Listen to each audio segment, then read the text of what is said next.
श्री शिवाय नमस्तुभ्यम दोस्तों। हर हर महादेव, जय महाकाल। मैं प्रतिभा शर्मा एक बार फिर से स्वागत करती हूँ आप सबका मेरे यूट्यूब चैनल पर।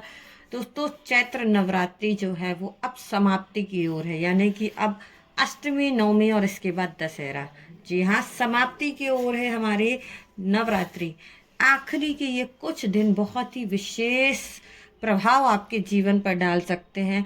ऐसे कुछ उपाय जो है मैं वीडियो में आपके साथ शेयर करने वाली हूँ, जिनको करने से आपके जीवन की हर समस्या समाप्त हो जाने वाली है। तो ये जो आखिरी के दिन हैं, यानी कि नवमी और दशहरा, अष्टमी, नवमी, दशहरा, बहुत ही विशेष दिन हैं।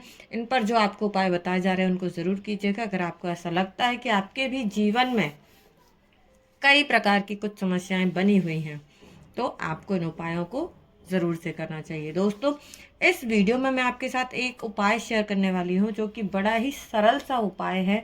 5-5-5 वाला उपाय। अब आप बोलेंगे 5-5-5 क्या भाई? यहाँ पर हमें 3 चीज़ें लेनी है और 5-5 की मात्रा में लेनी है, नहीं, नंबर ऑफ 5 की क्वांटिटी में 3 चीज़ें लेकर के इस उपाय को करना है। और करना कब है, ये ध्यान से सुनिएगा। ये उपाय जो है आपको ना तो अष्टमी को करना है, ना ही नवमी के दिन करना है। ये उपाय करना है आपको दसवीं तिथि, यानी कि चैत्र नवरात्रि की जो दसवीं तिथि है, नवरात्रि समाप्त होने के बाद जो दशहरा आता है, चैत्र नवरात्रि का दशहरा कह सकते हैं उसको, उस पर ये एक उपाय अगर आपने कर लिया तो पूज्य गुरुदेव ने बिल्कुल ये कहा है कि इतनी जल्दी आपकी जो इच्छा है, जो मनोकामना है, वो पूर्ण होगी कि आप भी महादेव को पूर्ण संपूर्ण जीवन सिर्फ धन्यवाद करते रहेंगे। बस ये एक उपाय कर लीजिए। कब करना है? चैत्र नवरात्रि के दसवीं तिथि को, यानी कि दशहरा कह सकते हैं। चैत्र नवरात्रि की दसवीं तिथि को उस उपाय को करना है। दोस्तों, क्यों, किस लिए करना है, किन किन को करना चाहिए, ये मैं बता देती हूँ। वो व्यक्ति जिनके घर में कर्ज हो गया है, जिनके ऊपर बहुत सारा लोन हो गया है, किसी से आपने पैसा लिया था, आप उसको नहीं चुका पा रहे हैं, आपके घर में धन का आगमन रुक गया है, आपने किसी को पैसा दिया था वो भी नहीं आ रहा, आपकी नौकरी, व्यापार, धंधा, बिजनेस सब बंद हो चुका है, कहीं से भी धन की आने की जो है वो रास्ते सब पूर्ण बंद हो चुके हैं, धन आपके घर में आना रुक गया है। तो धन को लेकर के, कर्ज को लेकर के कुछ समस्या है, तो नवरात्रि के बाद पड़ने वाली चैत्र नवरात्रि की दसवीं तिथि को एक उपाय जरूर कीजिए। दोस्तों, करना क्या है, एक तांबे के पात्र में आपने अपने घर से साफ शुद्ध जल लेकर के पहुंचना है महादेव के समक्ष। अब सिर्फ साफ शुद्ध जल नहीं, इसके साथ कुछ और चीजें लेनी है, वो भी ध्यान से सुनिएगा। सबसे पहले तो एक तांबे का पात्र साफ सुथरा लेना है, उसमें साफ जल ले लेना है अपने ही घर से। साथ ही साथ आपने लेने हैं 5 बेलपत्र, जो कि महादेव को सबसे प्रिय हैं, बड़ी ही आसानी से मिल जाते हैं। मित्रों, जब आप कोई उपाय करते हैं तो कोशिश कीजिए कि सारी सामग्री घर से ही लेकर के जाएं। वैसे तो बेलपत्र महादेव के ऊपर जो चढ़ी हुई होती है उसको भी आप धुल कर के प्रयोग कर सकते हैं। तो कोई भी आप 5 बेलपत्र ले लीजिए, प्यारी सुंदर सी। साथ ही साथ आपको लेनी है 5 दूर्वा, जो कि भगवान गणेश को प्रिय है, महादेव को भी समर्पित की जाती है। 5 आपको दूर्वा लेनी है। अब इसके बाद जो तीसरी चीज है, क्योंकि मैंने कहा 5-5-5 वाला उपाय, तो जो तीसरी चीज है वो है शमी पत्र, जो कि महादेव को, भोलेनाथ को अति प्रिय है। ये तीनों चीजें जो शिव शंकर को समर्पित होती है, ये 3 चीजें आपको 5-5 ले लेनी है, यानी कि 5 बेलपत्र, 5 शमी पत्र और 5 दुर्वा। ये 5-5-5 लेकर के, साथ ही साथ एक तांबे के लोटे में जल लेकर के पहुंच जाना है महादेव के समक्ष, यानी कि घर के आसपास में जहाँ कहीं पर भी मंदिर हो, शिवालय हो, जहाँ कहीं पर महादेव विराजित हो, पहुँच जाइएगा।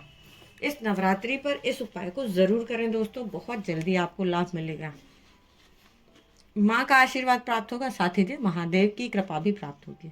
करना क्या है, वहाँ पहुँच करके सबसे पहले फेस कर लीजिए उत्तर दिशा की तरफ, और जो हमारे पास में बेलपत्र है, समी पत्र है और दुर्वा है, यानी कि एक बेलपत्र लेना है, उसी के ऊपर एक पत्ता समी पत्र का रखना है, एक पत्ता जो है वो दुर्वा का लेना है, और तीनों चीज़ें लेकर के महादेव के ऊपर समर्पित कर देनी है।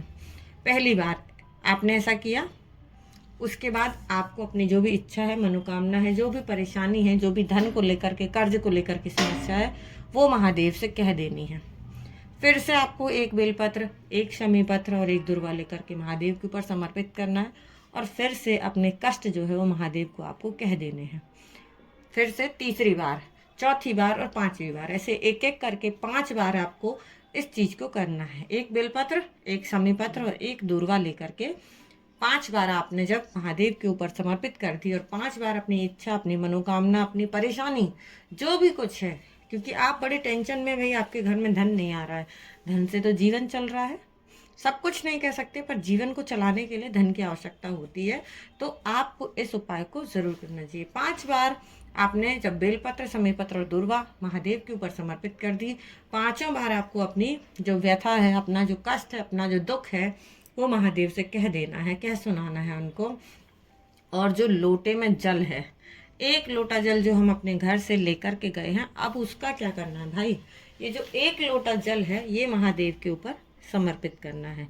यानी कि जो बेलपत्र आपने समर्पित की उसी के ऊपर ही हम इस जल को समर्पित करेंगे। पर रुकिए भाई, इतनी जल्दी नहीं है, आपने सीधे लोटा जो है वो कुड़ेल नहीं देना है महादेव के ऊपर, उड़ेलना नहीं है, धीरे धीरे करके आपको जल समर्पित करना है। और इस जल को, जो एक तांबे के पात्र में जल है आपके पास, इस जल को 3 बार में महादेव के ऊपर समर्पित करना है। यानी कि पहली बार में आपको थोड़ा सा जल समर्पित करना है, फिर हाथ को रोक लेना है, फिर लोटे को टेढ़ा करते हुए दूसरी बार जल समर्पित करना है, फिर हाथ को रोक लेना है, और तीसरी बार में जितना भी जल है वो महादेव के ऊपर पूरा समर्पित कर देना है।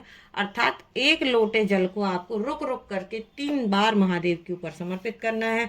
ओम नमः शिवाय, शिवाय नमस्तुभ्यम मंत्र का जाप करते हुए इस उपाय को अवश्य कीजिएगा दोस्तों। और गुरुदेव ने अपने कथाओं में कहा है कि इस उपाय को अगर आपने कर लिया, यानी कि चैत्र नवरात्रि की 10वीं तिथि के दिन इस उपाय को आपने कर लिया, तो आपकी कर्ज को लेकर के, आपके धन को लेकर के जो समस्या है वो 3 महीने के अंदर समाप्त होकर ही रहेगी। तो पूज्य गुरु जी की कथाओं को सुनकर दोस्तों मैं कुछ उपाय आप सबके साथ शेयर करने की कोशिश करती हूँ। चैत्र नवरात्रि में आपको बहुत कुछ उपाय मैंने बताए हैं और उम्मीद है आप लोगों ने उनका लाभ भी उठाया होगा। तो वीडियो में दी हुई जानकारी अगर थोड़ी सी भी अच्छी लगे तो वीडियो को लाइक कीजिएगा, ज़्यादा से ज़्यादा लोगों तक शेयर कीजिए और कमेंट में महादेव का कोई एक नाम जरूर टाइप कीजिएगा। दोस्तों ऐसी ही महत्वपूर्ण जानकारियां देखने और सुनने के लिए मेरे साथ बने रहें। मिलेंगे अगले वीडियो में फिर से कुछ नई और महत्वपूर्ण जानकारी के साथ। तब तक के लिए श्री शिवाय नमस्तुभ्यम, हर हर महादेव, जय महाकाल, जय माता रानी।